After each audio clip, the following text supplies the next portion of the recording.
नमस्कार, myself Mukesh Kumar Saini, lecturer electrical, government RC Khetan, Jaipur.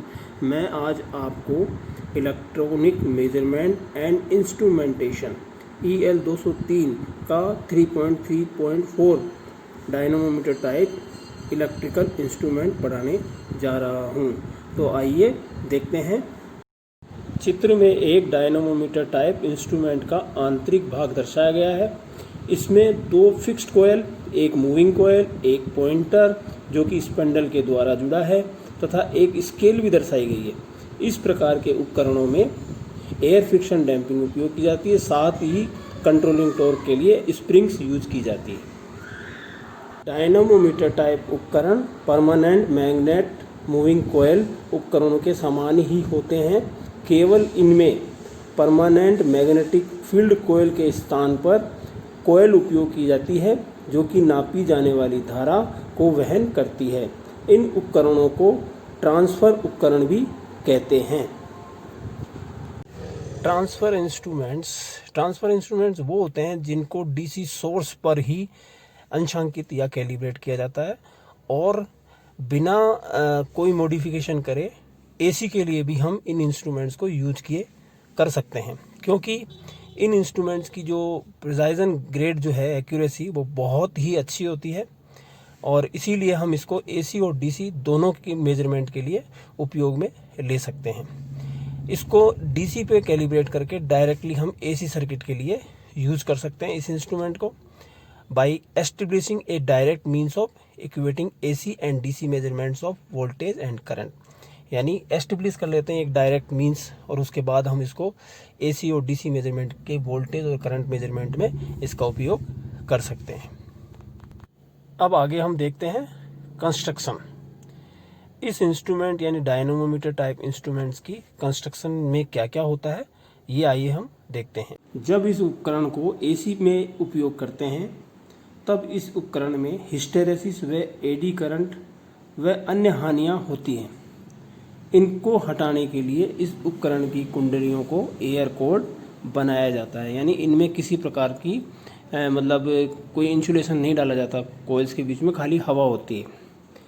इस उपकरण की स्थिर कुंडलन को दो बराबर भागों में बांटा जाता है तथा चल कुंडलन के साथ श्रेणी क्रम में जोड़ा जाता है और इस प्रकार इस उपकरण में रखा जाता है ताकि ये तीनों कुंडलें एक दूसरे के समानांतर हों और चल कुंडलन के लिए समरूप फील्ड या क्षेत्र उत्पन्न करें तथा फिक्स्ड कॉइल के दोनों भागों के बीच में मूविंग सिस्टम के चालन के लिए या मूवमेंट के लिए पर्याप्त स्थान रखा जाता है। इस उपकरण में दो हेयर स्प्रिंग्स काम में ली जाती हैं जो कि इस उपकरण के लिए कंट्रोलिंग टॉर्क उत्पन्न करती है और साथ में उपकरण के लिए सक्शन डैम्पिंग भी प्रोवाइड करती है।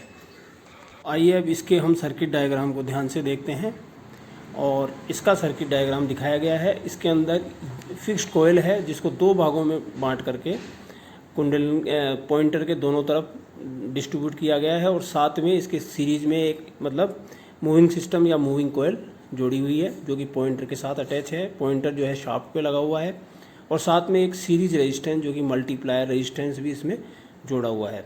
ऊपर की तरफ इसकी स्केल है और एक लोड रेजिस्टेंस इसके अंदर डायग्राम में दिखाया गया है। तो ये इसका सर्किट डायग्राम है। इनपुट में हम सप्लाई देंगे, वोल्टेज देंगे और हमें इसमें डिफ्लेक्शन के रूप में आउटपुट मिलेगा। Working of dynamometer type instrument या यूँ कह सकते हैं डायनामोमीटर टाइप इंस्ट्रूमेंट की उपकरण की कार्यप्रणाली।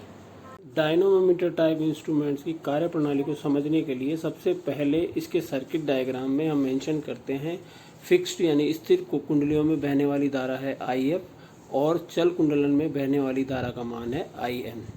अब इस इंस्ट्रूमेंट में डिफ्लेक्टिंग टॉर्क चुंबकीय क्षेत्रों के इंटरैक्शन से उत्पन्न होता है, यानी एक जो फील्ड है वो चल कुंडली में बहने वाली धारा IM के कारण उत्पन्न होता है तथा दूसरा फील्ड फिक्स्ड कॉइल में बहने वाली धारा IF के कारण उत्पन्न होता है। तो इन दोनों फील्डों के आपस में इंटरेक्शन के कारण डिफ्लेक्टिंग टॉर्क उत्पन्न होगा और उससे आपका पॉइंटर मूव करेगा।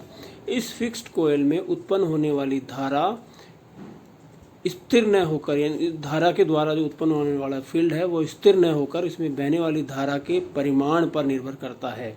अतः डिफ्लेक्टिंग टॉर्क को चल कुंडली में बहने वाली धारा और फिक्स्ड कोयल में बहने वाली धारा से भी ज्ञात कर सकते हैं। डायनामोमीटर टाइप उपयंत्रों में फिक्स्ड व मूविंग कोयल आपस में श्रेणी क्रम में जुड़े होते हैं, ये तो हमको पता है। अतः इसको ज़्यादातर वोल्टा मापन में ही उपयोग में लाया जाता है। जैसा कि हमने चित्र में दिखाया था पहले कि जो सर्किट डायग्राम है उसमें भी हमने वोल्टेज ही मेजर करके दिखाया है।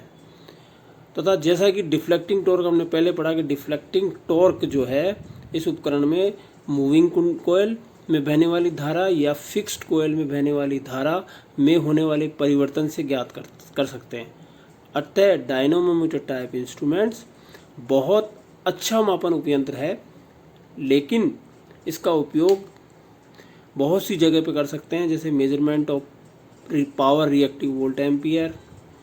कुछ मॉडिफिकेशंस के साथ में हम इनको मतलब एसी सर्किट्स में पावर फैक्टर मेजरमेंट या फ्रीक्वेंसी मेजरमेंट में भी इसका उपयोग कर सकते हैं।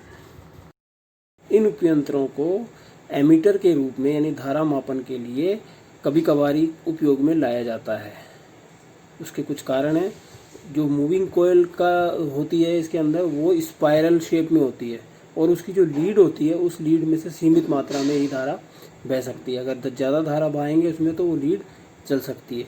दूसरा कारण है फ्रीक्वेंसी में परिवर्तन होता है, उसके कारण कोयल का इंडक्टेंस बदलता है जिससे उपकरण में एरर उत्पन्न हो जाती है। तीसरा कारण है चल और स्थिर कोयल जो है आपस में सीरीज में होने के कारण शंट के अक्रॉस बहुत अधिक वोल्टेज ड्रॉप करती है। इस वजह से भी हमें करंट मेजरमेंट में इसमें दिक्कत आती है, तो इस कारण इसका उपयोग रेयरली ही धारा मापन में किया जाता है।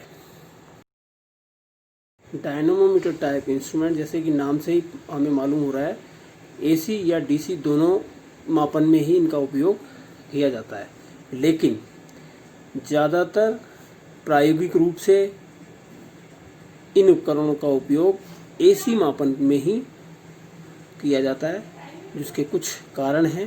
पहला कारण तो ये है कि ये उपकरण बहुत ज़्यादा कॉस्टली होते हैं, इसलिए इनका उपयोग एसी में किया जाता है ज़्यादातर। दूसरा, इनका पावर कंजम्पशन भी बहुत ज़्यादा होता है।